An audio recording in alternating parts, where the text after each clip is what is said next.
Welcome back to another transformative episode of Invest in Yourself, the Digital Entrepreneur Podcast. I am your host, Phil Better, the podcast mogul.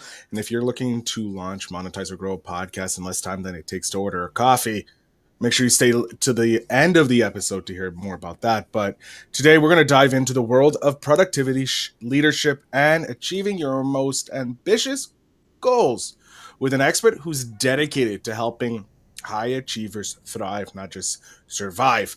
Our guest is a powerhouse in goal setting, systems creations, and of course, leadership development. With a strong foundation in the STEM world, he understands the pressures of tight deadlines, limited resources, and high stake demands. Whether you're managing a team, leading complex projects, or simply trying to reduce overwhelm, our guest specializes in creating tailored systems that free up your time, reduce the stress, and allow you to focus what really matters in life. His mission is also to help you not just survive, but thrive in your career. With his guidance, you'll tackle obstacles head on, set actionable goals, and build a personalized roadmap to lasting success. So if you ever felt like you needed more clarity, focus, or balance, you know this episode is the one for you. So let's get ready to unlock our leadership potential and elevate our performance, and give a warm welcome to my good friend, Dr. Mike O'Grady. Dr. Mike, thank you so much for being here. Thanks so much, Phil. It's great to be here. All right, Dr. Mike, or Mike, I'm just going to go with Mike. We're going to jump straight into it. What made you decide to go from the fun world of STEM, there's no stress in that world at all, into the unshackled variety that is the world of entrepreneurship? What made you decide to do that shift?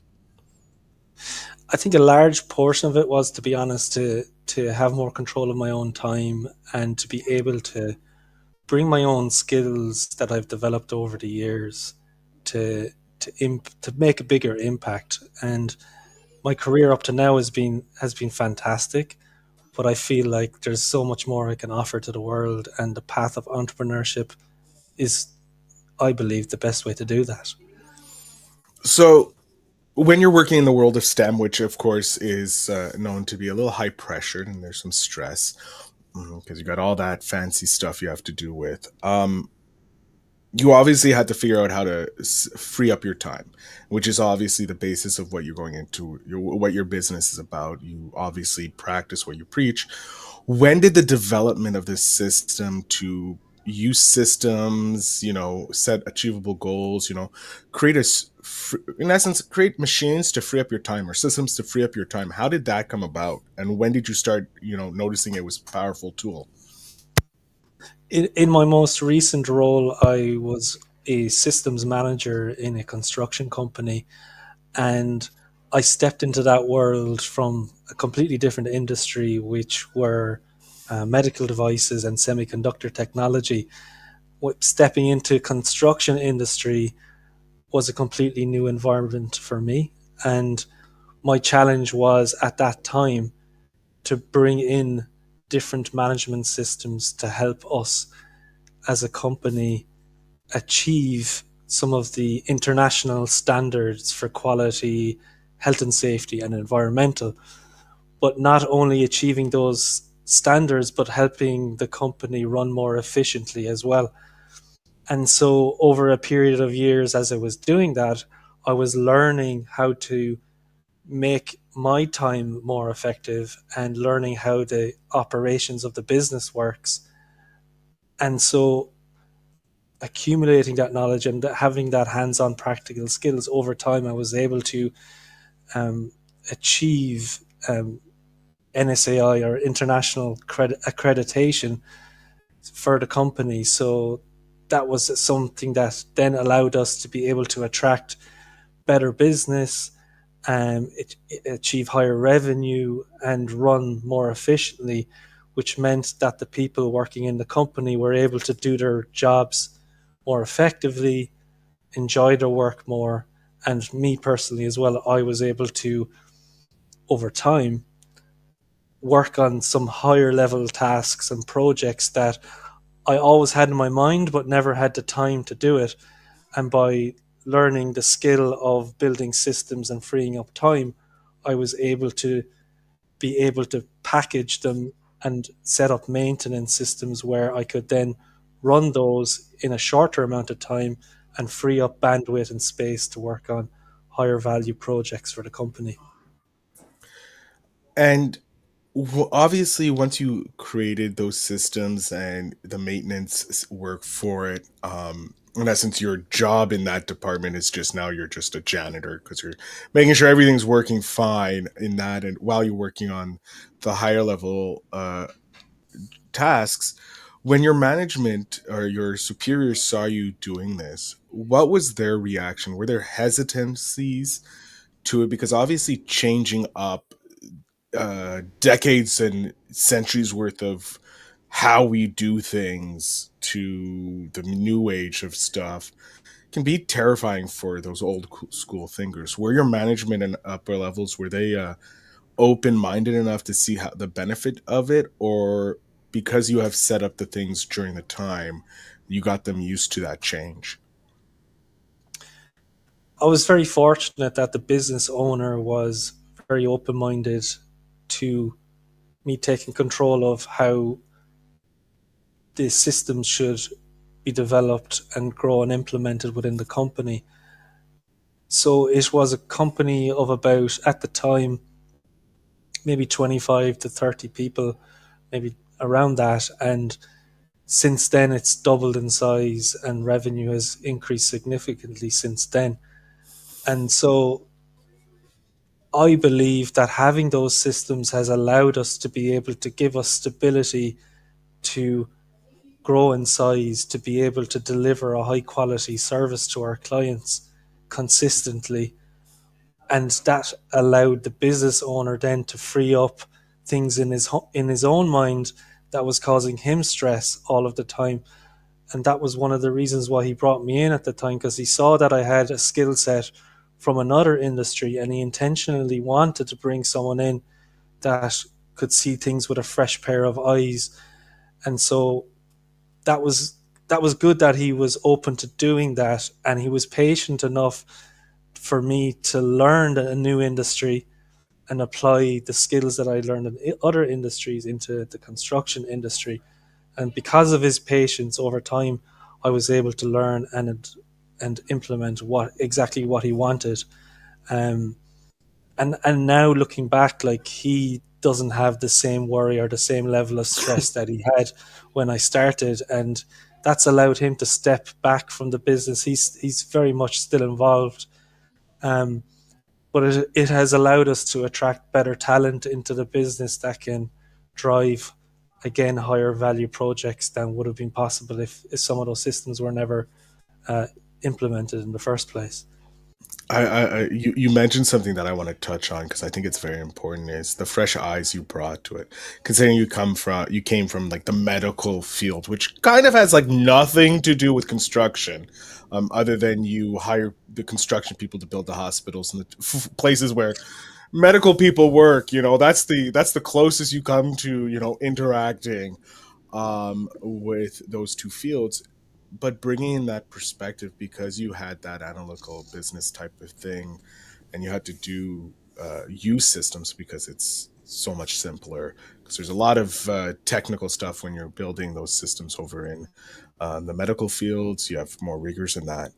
um, your boss was a forward thinking person. The owner of the company was a forward thinking person. He's looking to the future, obviously knows the value of having outside perspective to bring something new to the idea. With what you're doing now, you're creating those individual plans for overworked business owners, those service workers, service owner business owners. How did you What is the process like? I come up to you, let's say I'm an overworked business owner. I'm like, Dr. Mike, I need your help. What's the first thing I should do to get this my world a little more, free up some time so I can look at the higher value tasks, not looking at the $1 to $2 tasks, but the $50 to $100 tasks that actually make me money. Yeah, one of the things that I do with everyone is offer them a free time audit where I look at where they're spending their time most of the time in their day and their week. Where does their mind go and where is their time spent? So like there's like a mental bandwidth that everyone has and that gets used up with the amount of things that they feel like they need to retain inside of their head. And that could be like a large volume of customer requests, it could be issues within the company, it could be so many different things. And that can prevent a business owner from even just switching off or even sleeping at night. And so it's important to address and identify what are those biggest concerns mentally, but what are they spending their time on day to day that is consuming most of their time. Maybe they're firefighting, they're trying to resolve issues that just keep cropping up again and again. And if some of those issues could be resolved, like what are the kind of dream kind of things that they would like to get resolved? And what I generally do is try to identify what would be the low hanging fruit, the easiest things to resolve, that the quickest things to resolve, that would give the biggest benefit, and start with that, and kind of create a little plan to implement some sort of a change in the way that they're managing their workload, but also like using their mental bandwidth. And so it's about strategically setting up like a plan to go at a nice and easy pace that they can manage.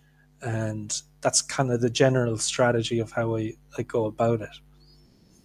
I love that.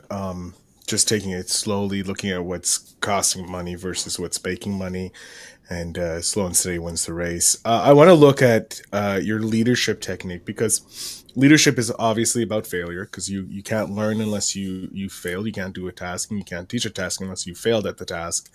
So you know what not to do. Um, with the leaders that you've worked with, what is something that you see they're challenged with, uh similar across the board, that you have been able to help them like just get rid of that issue, because it's something that's just like a low hanging fruit, if you will. Yeah, I think one of the most important things, especially for, let's say, for example, um, an employee who is like a highly skilled worker, may not necessarily want to become a manager or lead teams, but is an important contributor to the success of the team or to the output for the company. The one thing I noticed there is that they need to see a new definition of leadership, and that is through the process that they're managing, and understanding that what they're doing, how it's connected to the outcomes of for the team and the business. And so a lot of the time people might think that they are destined to become leaders, to become team leaders, but they may not be. And that's one of the things that I see a lot. um, so having a clear picture of where an employee is going in their career is really important, but similarly for a business owner, having a clear picture of where they're going in a few years time, having that vision or that roadmap of where they want to go 2 to 3 years from now, and then creating a plan from the present day up to then is what's needed the most. Um, and it's just having that belief and that clarity around how to get there is what's often missing. I like that, because it is true. We sometimes see the big forest. I was just reading on Wise as Fuck book, and he's talking from a perspective, like you want to get to a town, you're standing on a mountain, you see the marshes, you see the forest, you start thinking about all that work that it takes, but you need a good leader can say, hey, you want to get there, but let's just move over here, maybe this is the path you can take, and you miss through all those hard things. And I like that. That's a great sign of a leader. um I want to jump into the world of self development, because it's obviously leaders need to be self-develop, because that's the only way you become a great leader, is being a leader to yourself and moving forward in life. What are one of the non-negotiable methods that you invest in yourself to become a better version of Dr. Mike O'Grady? Like, what is it, like, what is one thing that you say, this is always going to be part of my investment strategy? I would say without a doubt it's in something that is totally unrelated to the work that I do, and that is more in the area of spirituality and energy work. So what I discovered probably about um, 9 years ago was, as becoming a father for the first time, I realized how much stress that can come into your life as a first time parent, and balancing that with the pressure of a leadership role in STEM was probably the biggest amount of stress I've ever felt at the time. And I was looking at all sorts of ways to manage my own stress levels so that I could function as a parent and as a leader. And I was exploring different modalities and things in the area of energy work that allowed me to discover so much about myself that's created a level of stability and groundedness in my body that I feel without that I wouldn't be able to think or operate at the level that I could currently do right now. And the path that I'm on, to be able to help others, it's so important to be able to manage my own state, my own mental and emotional state, that I continue to invest time, money, and energy in learning and developing that emotional intelligence, that ability to read my own energy and other people's energy. And that allows me to understand myself better, but also really on a deep level understand other people and what's really going on for them.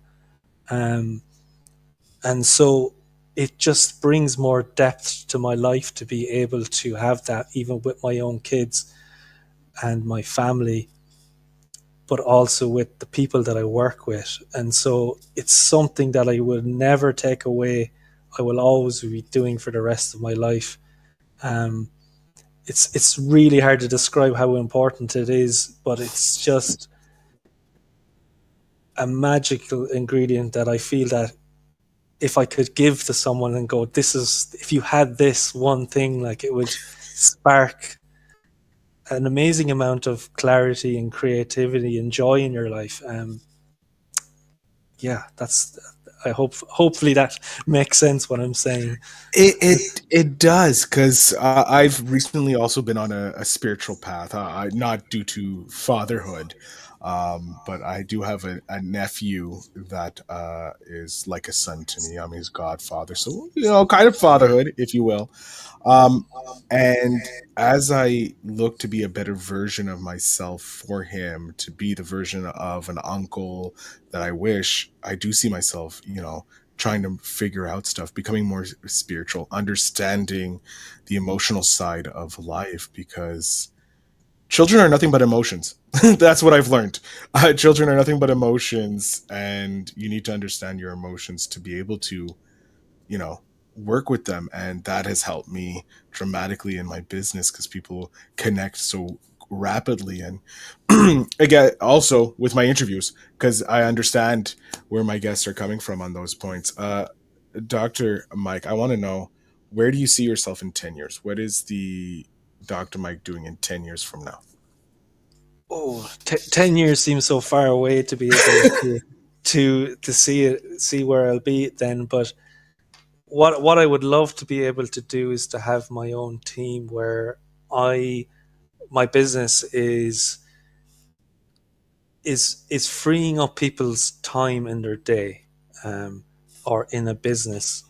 Just, I like creating space for people, and when that space is created, people can use it to create whatever they feel they can or they want to.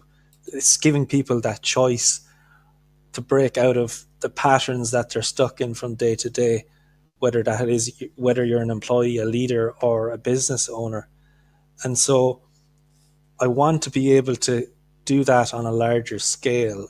I don't know exactly how it's going to look like just yet, but to be able to do that beyond just myself and to create programs and different vehicles to deliver that kind of a service, to make that kind of an impact, would be hugely rewarding, because it impacts not only people in the professional sense, but like it impacts their personal life then as well, because your family life and your work life are deeply connected. And so I understand that myself, and I understand that by working in a family business, I know that when people go home, they bring the stress home with them, and vice versa. They can bring the stress from home into work, and I know how much of a difference creating that space can have in the work life balance, but in the enjoyment in the time that you spend with your family and the time that you work in.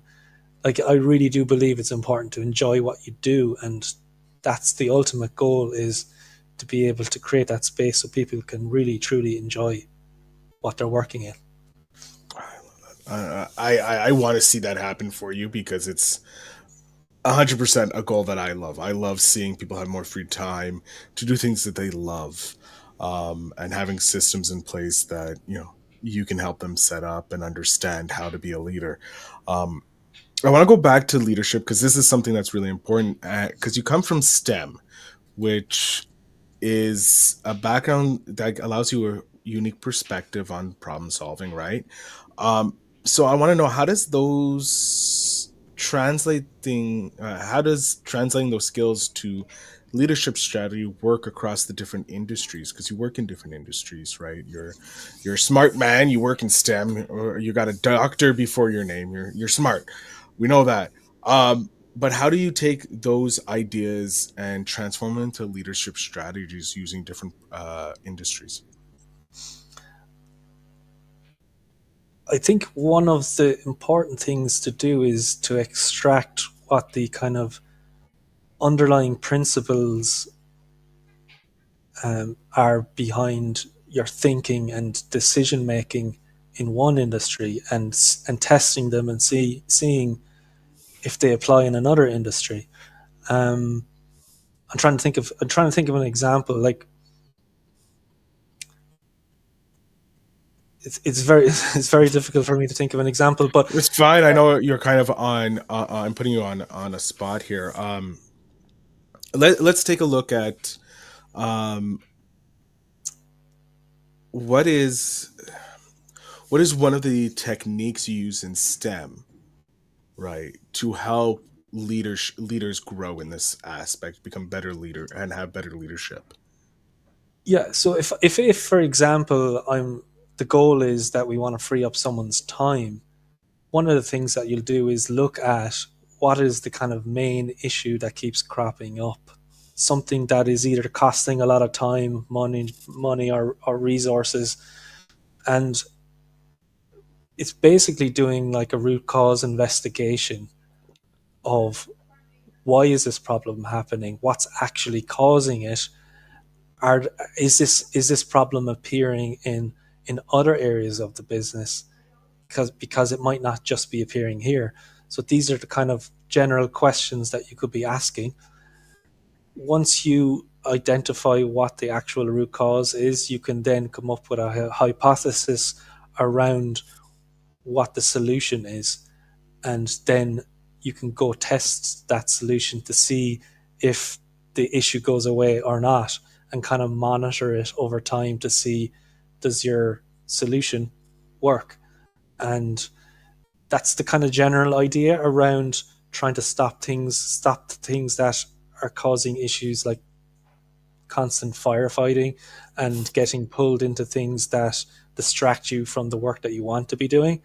And so by doing this repeatedly, having a process to review issues, logging issues, tracking them, tracking solutions, monitoring the effectiveness of solutions, and monitoring frequency of issues appearing over time, what you should start seeing over time is less issues occurring that are, a big can cause a lot of trouble, or a lower volume of issues, and you will eventually start seeing that you have more time on your plate. Maybe you have certain people in your team that now all of a sudden have more time to take on other work. And so, as a leader, as a manager, you have the ability to shift resources around once a lot of the issues are gone. Um, that is one of the kind of ways I'd be kind of thinking about how to make things more efficient in a team, but also on an individual level then as well. I love that because it is you're not only freeing up time for the leader but also the team as well with these systems because they're taking away useless work or busy work as we like it. I want to know because there's some leaders who see, oh, there's free time, let's give you other busy work that's not necessarily your pay grade, if you will. How do you help those leaders get out of the mind frame of finding busy work for their employees when they're freed up to making sure that they're working on tasks that make money, not just make us survive? We want to thrive, build that boat so that we can take care of those tides and not just be keeping our head above water. Yeah, often what's happening there is there's not clarity in the goals at the business level, the management level, and the individual contributor level. So it's important to get alignment in understanding what is priority for the business, what are we aiming towards, what's our number one goal, or number two goal, number three goal, and using that as a framework for deciding what's priority for the manager, how to assign resources effectively, and making your team aware of what the manager is thinking, what the business owner is thinking in terms of what we're trying to achieve. And so by knowing that, you can individually make better decisions on where you're going to put your time and energy into.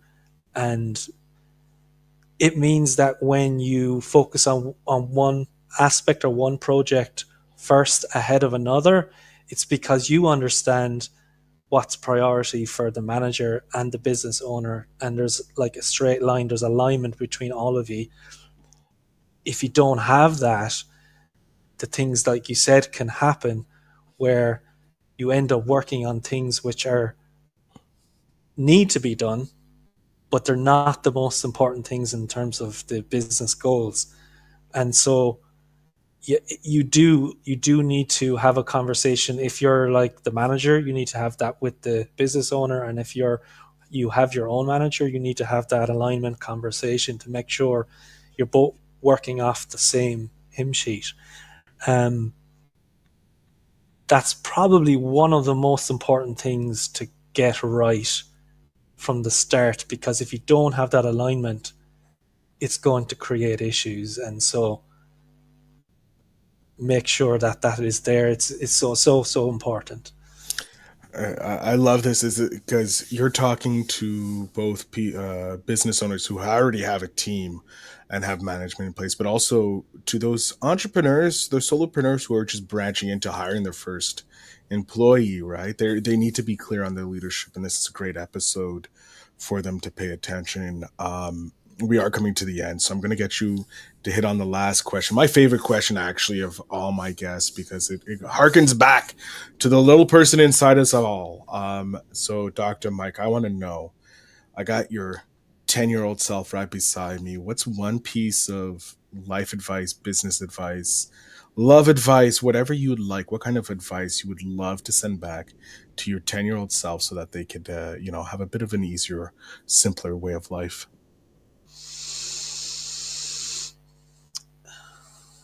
Yeah, I think the most important thing that I would tell him is to not take things too seriously, like to bring out the joy and the fun in the work, because work doesn't have to be so serious. And when you do that, you bring out that inner child aspect, that playful aspect, and that brings a creativity and an ability to navigate challenges with ease and with grace. And so I need to remind myself more often to speak to my 10-year-old self, to bring that side of me out whenever I'm faced with a challenge. And I would recommend that for anyone then as well. I love it. I think that's some great advice for whatever age you are, from the 10-year-old to the 30 to 40, 50, 60, 70, 80, 90. Even the 100-year-old person should always remember to remember their 10-year-old self. Dr. Mike, I'm going to jump off stage here because I know a lot of entrepreneurs are probably looking to free up their time, become better leaders. You're the man to go see. So I want you to let them know where they can find you, follow you, all that fun and jazz. The floor, sir, is yours. Yeah, if you're a manager, a business owner, or a high achiever, and you're looking to free up your time as much as 1 to 2 hours per day, then what I would invite you to do is to go to my website. It's bewiseandrise.com, and you can book a free 30-minute consultation with me. And what I will do is I will help you identify any time leaks in your day and set one or two kind of priority actions for you to be able to get an immediate benefit to our consultation. So go to my website, and if you also would like to connect with me, you can find me on LinkedIn. Just search me, Mike O'Grady, and that's it. Alex, excellent. Dr. Mike, I want to thank you so much for being here. You were an amazing guest. I know I'm personally going to take some of your advice to heart because I'm going to be hiring my first employees. So that's a big, very nervous thing. So I want to thank you so much for being here, not only being an amazing guest, but also the final guest in this studio and for the year. So thank you so much for being open to being this guest.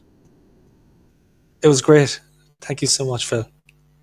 I want to thank my audience, you guys, for listening. Like I said in the intro, if you're interested in launching, monetizing, and growing a podcast in less time than it takes to order a coffee every year, check out the show notes. There's a link to something special for you.